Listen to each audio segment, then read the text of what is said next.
बिस्मिल्लाहिर्रहमानिर्रहीम। अस्सलामु अलैकुम वरहमतुल्लाहि वबरकातुहू। हज़रत आदम अलैहिस्सलाम से पहले इस दुनिया में क्या था? मोहतरम नाजरीन, आज हम जिक्र करेंगे हज़रत आदम अलैहिस्सलाम से पहले दुनिया में कौन सी मखलूक आबाद थी। हज़रत आदम अलैहिस्सलाम और अम्मा हव्वा अलैहिस्सलाम से कब्ल दुनिया कैसी थी? गैर मुस्लिम हज़रत आदम अलैहिस्सलाम को पहला इंसान क्यों नहीं मानते? मोहतरम नाजरीन, अल्लाह ताला की ज़ात की हकीकत और उसकी बारीकी को कोई नहीं जानता। दुनिया में जागती हुई इन आँखों से उसको किसी ने नहीं देखा और ना कोई देख सकता है। उसको निशानियाँ और सिफ़तों से सब पहचानते हैं। अल्लाह ताला ही ने आसमान, चाँद, सूरज, सितारे, ज़मीन, दरिया, पहाड़, दरख्त, जानवर, जिन्नात, इंसान और फरिश्ते गर्ज़ तमाम चीज़ों को पैदा किया। पहले कुछ ना था, उसी के पैदा करने से तमाम दुनिया मौजूद हुई। वही सबका पालने वाला है और सबका मालिक है, वही सबको संभाले हुए है। मोहतरम नाजरीन, हज़रत आदम अलैहिस्सलाम से कल दुनिया में आबाद मखलूक़ात के हवाले से मुख्तलिफ नज़रियात पेश किए जाते हैं।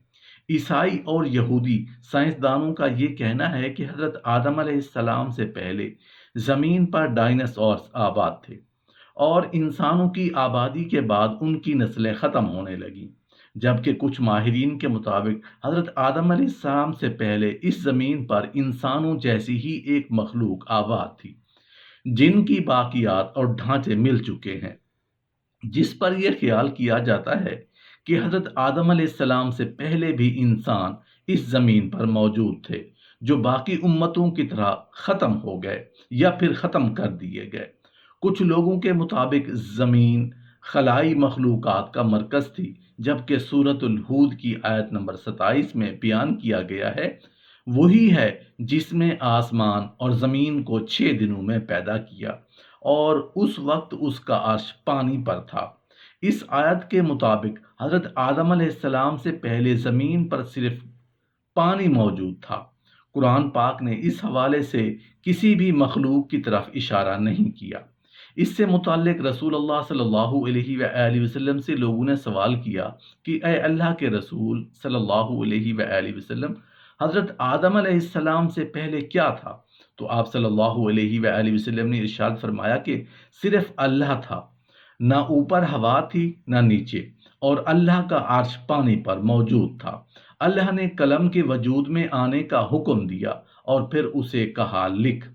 इस तरह इंसानों के आने से 50,000 साल पहले ही हर चीज़ और तमाम मखलूक़ात की तकदीरें और उनके बारे में सब कुछ लिख कर लौहे महफूज में महफूज कर दिया गया।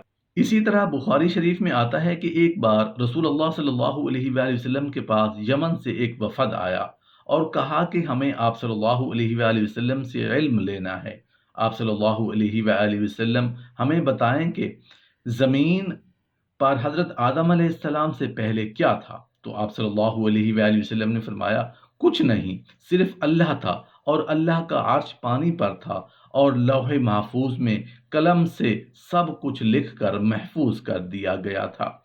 हज़रत अबू हुरैरा रज़ियल्लाहु अन्हु से रिवायत है कि जब रसूलुल्लाह सल्लल्लाहु अलैहि वसल्लम से दुनिया में चीज़ों के वजूद में आने की तरतीब पूछी गई, तो उन्होंने मेरा हाथ थामा और कहा, अल्लाह ने जब ये दुनिया बनाई तो उनकी तरतीब कुछ यूं थी कि हफ्ते वाले दिन मट्टी पैदा की, एतवार को पहाड़, पीर को दरख्त, मंगल को तकालीफ, बीमारियां और मसाइल, बुध को नूर और जुमेरात को चौपाए इस ज़मीन पर फैला दिए गए और जुमा के मुबारक दिन असर से रात के दरमियान हज़रत आदम अलैहिस्सलाम को पैदा किया गया और जिन्नात को 2000 साल पहले ही आग से पैदा कर दिया गया था। इस तरह ये दुनिया वजूद में आई और हज़रत आदम अलैहिस्सलाम ज़मीन पर आए। उसके बाद इंसानों की नस्लें चलीं। ऐसे ही अल्लाह ताला इस ज़मीन पर इंसान को दिया गया वक्त ख़त्म कर देगा और जैसे ये दुनिया बनी ऐसे ही ख़त्म भी हो जाएगी। बेशक ये बात तो हम सभी जानते हैं कि हज़रत आदम अलैहिस्सलाम को पैदा हुए बहुत अरसा बीत चुका और खुदाए बुजुर्ग बरतर ने हज़रत आदम अलैहिस्सलाम को پہلا انسان بنا کر اس دنیا میں بھیجا۔ لیکن سوال یہ ہے کہ کیا حضرت آدم علیہ السلام سے پہلے بھی انسان اس دنیا میں موجود تھے؟ اس حوالے سے اگر قرآن کی تعلیمات کو دیکھا جائے تو قرآن کریم میں اللہ تبارک و تعالی نے ارشاد فرمایا کہ زمین پر اپنا خلیفہ بنانے جا رہا ہوں، جس کے بعد حضرت آدم علیہ السلام کی تخلیق ہوئی۔ یعنی قرآن کی روح سے حضرت آدم علیہ السلام ہی دنیا کے پہلے انسان ہیں۔ محترم ناظرین، اسلامی کتب میں آتا ہے کہ اللہ پاک نے جب حضرت آدم علیہ السلام سے اماں حوا کو پیدا فرمایا تو حضرت آدم علیہ السلام نے ان کی طرف دست محبت بڑھانے کا ارادہ کیا تو فرشتوں نے عرض کی کہ اے آدم ٹھہر جائیں، پہلے ان کا مہر ادا کریں۔ تو آپ علیہ السلام نے فرمایا ان کا مہر کیا ہے؟ تو فرشتوں نے عرض کیا کہ ان کا مہر یہ ہے کہ آپ ہمارے سردار حضرت محمد مصطفیٰ صلی اللہ علیہ وآلہ وسلم کی ذات اقدس پر 3 یا 10 مرتبہ درود پاک پڑھیں۔ چنانچہ حضرت آدم علیہ السلام نے درود پاک پڑھا اور فرشتوں کی گواہی سے آپ علیہ السلام کا حضرت بی بی حوا سے نکاح ہو گیا۔ اس سے معلوم ہوا کہ رسول اللہ صلی اللہ علیہ وآلہ وسلم ہر موجود چیز کے وسیلہ ہیں، یہاں تک کہ اپنے والد حضرت آدم علیہ السلام کا وسیلہ ہے۔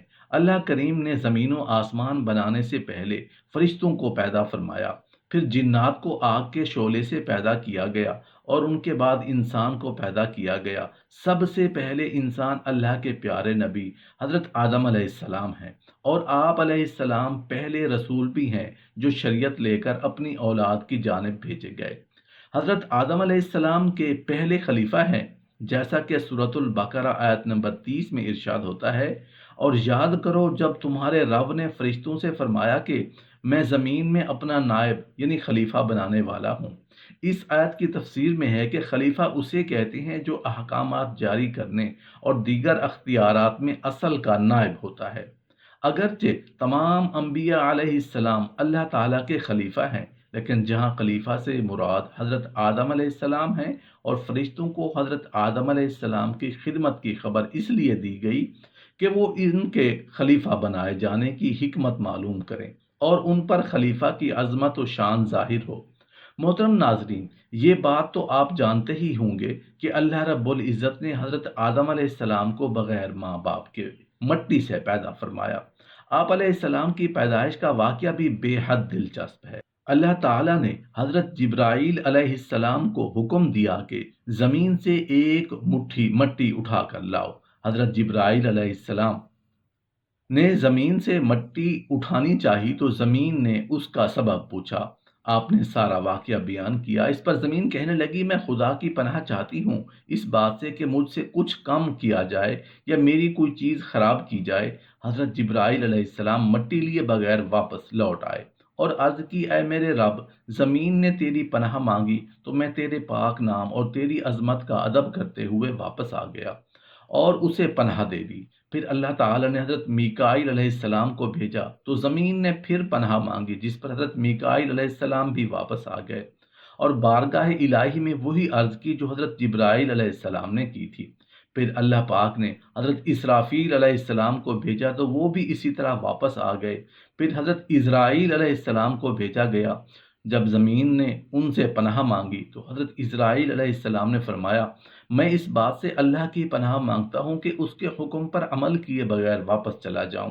چنانچہ انہوں نے زمین سے مٹھی بھر مٹی لی اور واپس جا کر بارگاہ الہی میں پیش کر دی، جس پر اللہ تعالی نے روح قبض کرنے کا کام بھی حضرت اسرائیل علیہ السلام کے ذمہ لگایا کہ تم نے ہی اس مٹی کو زمین سے الگ کیا ہے اور تم ہی اس کو مٹی میں ملانا اور ان کا نام ملک الموت یعنی موت کا فرشتہ رکھ دیا گیا۔